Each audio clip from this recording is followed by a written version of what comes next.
नमस्कार, मैं हूँ अमिता पंकज और आप देख रहे हैं राजसत्ता एक्सप्रेस। क्या किसी मस्जिद में जय श्री राम के नारे लगाना अपराध हो सकता है? सुप्रीम कोर्ट ने कर्नाटक सरकार से ये सवाल पूछा है और इन सारी चीज़ों के बारे में डिटेल में हम आज आपको इस वीडियो के अंदर बताने जा रहे हैं।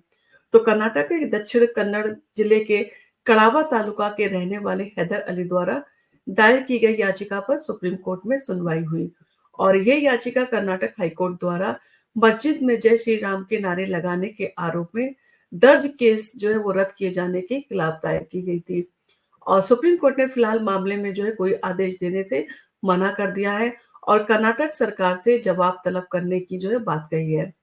कोर्ट ने याचिकाकर्ता से कहा कि ये याचिका की कॉपी कर्नाटक सरकार को सौंपे और इसके बाद जनवरी में जो है इस मामले पर सुनवाई होगी और इस मामले में जो है याचिकाकर्ता के वकील वरिष्ठ अधिवक्ता देवदत्त कामंत जो है उन्होंने अदालत में अपनी बात रखी और उन्होंने कोर्ट से कहा कि मस्जिद के अंदर इस तरह के नारे लगाना सांप्रदायिक सौहार्द को जो है वो बिगाड़ने की कोशिश है और ये दूसरे धर्म के स्थल में घुसकर धर्म को धमकाने जैसा है और इस पर सुप्रीम कोर्ट की बेंच ने जो है वो जिज्ञासा व्यक्त की कि और पूछा कि क्या धार्मिक जो नारा था उसको लगाना जो है अपराध हो सकता है। ये सवाल कोर्ट के सामने इस मुद्दे को और भी जटिल बना देता है और इन सारी चीजों के बारे में जो है अगर हम बात कर रहे हैं तो ये क्या मामला था, इन सारी चीजों के बारे में जो है जानकारी भी जरूरी है। तो ये विवाद जो था वो 13 सितंबर को शुरू हुआ जब कर्नाटक के दक्षिण कन्नड़ जिले में स्थित एक मस्जिद में दो व्यक्तियों कीर्तन कुमार और सचिन कुमार ने जो है जय श्री राम के नारे लगाए थे और इसके बाद इनके खिलाफ आईपीसी की धारा 447 अवैध प्रवेश और 295 ए धार्मिक भावना भड़काने की हरकत और 506 धमकी देना के तहत जो है वो मामला दर्ज किया गया था और आरोप था कि इन लोगों ने धार्मिक स्थल में नारेबाजी करके सांप्रदायिक माहौल जो है बिगाड़ने की कोशिश की थी और इन सारी चीजों के ऊपर जो कर्नाटक हाईकोर्ट का निर्णय आया था वो इस प्रकार था। इस घटना के बाद हाईकोर्ट में जो है वो याचिका दायर की गई थी कि 13 सितंबर को कर्नाटक हाईकोर्ट के जस्टिस नागा प्रसन्ना की बेंच ने जो है इस मामले पर एफआईआर जो है वो रद्द कर दी और कोर्ट ने कहा कि इलाके में जो है पहले से ही लोग सांप्रदायिक सौहार्द के साथ रह रहे हैं और दो व्यक्तियों द्वारा नारे लगाए जाने से पूरे इलाके में किसी प्रकार की धार्मिक भावना का जो है वो आहत होना साबित जो है वो नहीं होता है और कोर्ट ने ये भी कहा कि इसे दूसरे धर्म का जो है अपमान नहीं माना जा सकता और इस आधार पर एफआईआर जो है उन्होंने रद्द कर दी। हालांकि हैदर अली और उनके समर्थकों का कहना था कि इस तरह के नारे केवल सांप्रदायिक तनाव को बढ़ाने का काम करते हैं और उनका आरोप था कि हरकत मस्जिद के अंदर जाकर धर्म का अपमान करने की कोशिश थी जिससे सामाजिक शांति भंग हो सकती थी और इसके बाद इस फैसले के खिलाफ सुप्रीम कोर्ट में जो है वो याचिका फाइल की गई जिसके बाद जो है इस पर जो है सुनवाई शुरू हुई है और सुप्रीम कोर्ट में इन सारी चीजों को लेके बहुत कुछ हुआ। कुछ सुप्रीम कोर्ट ने क्या कहा, तो इन सारी चीजों को लेके सुप्रीम कोर्ट ने इस मामले की सुनवाई करते हुए जस्टिस पंकज मित्तल और संदीप मेहता की बेंच ने जो है याचिकाकर्ता से पूछा कि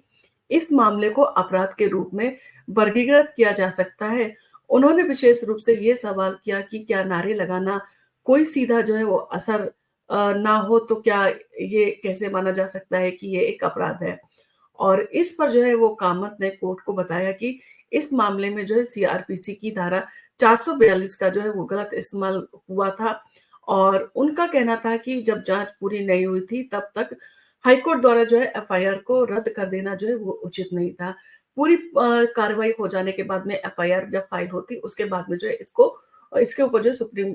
जिसके ऊपर जो है वो हाईकोर्ट को फैसला लेना था। ये सारी बातें जो है सुप्रीम कोर्ट के सामने कही गई और क्या है सीआरपीसी की धारा 482, अगर इसके बारे में बात करें तो सीआरपीसी की धारा 482 का इस्तेमाल उच्च न्यायालय से जुड़ा हुआ है और ये अदालत को किसी मामले में शक्ति देता है कि किसी भी मामले को जो है पूरी तरह से खारिज कर सकती है अगर वह उसे जो है पूरी तरह से गलत या आधारहीन जो है वो पाती है और कामन का कहना था कि इस धारा का इस्तेमाल गलत तरीके से किया गया है क्योंकि जांच पूरी नहीं हुई थी और पुलिस ने जो है आरोपी के खिलाफ पर्याप्त सबूत जो है नहीं जुटाए थे और उससे पहले इसको जो है हाईकोर्ट ने खारिज कर दिया जो कि न्याय संगत नहीं था। और इन सारी चीजों के ऊपर अगर बात करें तो क्या हो सकता है आगे? क्या सुप्रीम कोर्ट इन सारी चीज़ों के ऊपर एक्शन ले सकता है? या सुप्रीम कोर्ट किस तरह की जो है इस सारी चीज़ों के ऊपर जो है वो जजमेंट दे सकता है या किस तरह का जो है आदेश जारी कर सकता है? इन सारी चीज़ों के ऊपर अगर हम बात करें तो सुप्रीम कोर्ट ने जो फिलहाल कर्नाटक सरकार से जो है जानकारी लेने का आदेश दिया है और जनवरी में जो है मामले की अगली सुनवाई होगी। तब तक अदालत ये तय करेगी कि क्या मामले में जो है वो आगे की कार्रवाई होनी चाहिए या नहीं। इस बीच ये मामला जो है वो समाज के विभिन्न वर्गों में जो है वो चर्चा का विषय बना हुआ है, क्योंकि धार्मिक भावनाओं से जुड़े मामले को जो है वो कोर्ट का निर्णय हमेशा जो है बहुत महत्वपूर्ण होता है, क्योंकि इन सारे मामलों में कोर्ट का निर्णय जो है काफ़ी सार्थक जो है वो साबित होता है और सांप्रदायिक हिंसा को जो है वो रोकने का काम करता है, शांति बहाली का जो है समाज में काम करता है। इसलिए जो है ऐसे मामलों पर जो कोर्ट के निर्णय हैं उनको काफ़ी महत्वपूर्ण माना जाता है। और ये मामला ना केवल कर्नाटक में बल्कि पूरे देश में सांप्रदायिक सौहार्द और धार्मिक स्वतंत्रता के विषय में बहस को जो है जन्म दे सकता है।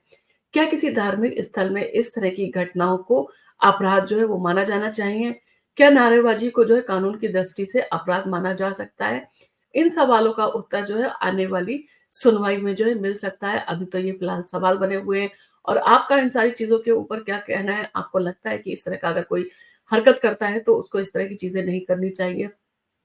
किसी भी धर्म की धार्मिक भावना को जो है वो भड़काना नहीं चाहिए, लोगों में जो है वो सौहार्द बना रहे, तो ये कोशिश की जानी चाहिए और इस तरह के काम अगर कोई करता है, तो इन सारी चीज़ों की जो है निंदा की जा सकती है। आपको इन सारी चीज़ों के बारे में क्या कहना है? क्या आपको लगता है कि कानून में इसको जो है अपराध माना जा सकता है या सुप्रीम कोर्ट में इस मामले की आगे सुनवाई होगी या ये मामला जो है वो सुप्रीम कोर्ट द्वारा भी रद्द कर दिया जाएगा?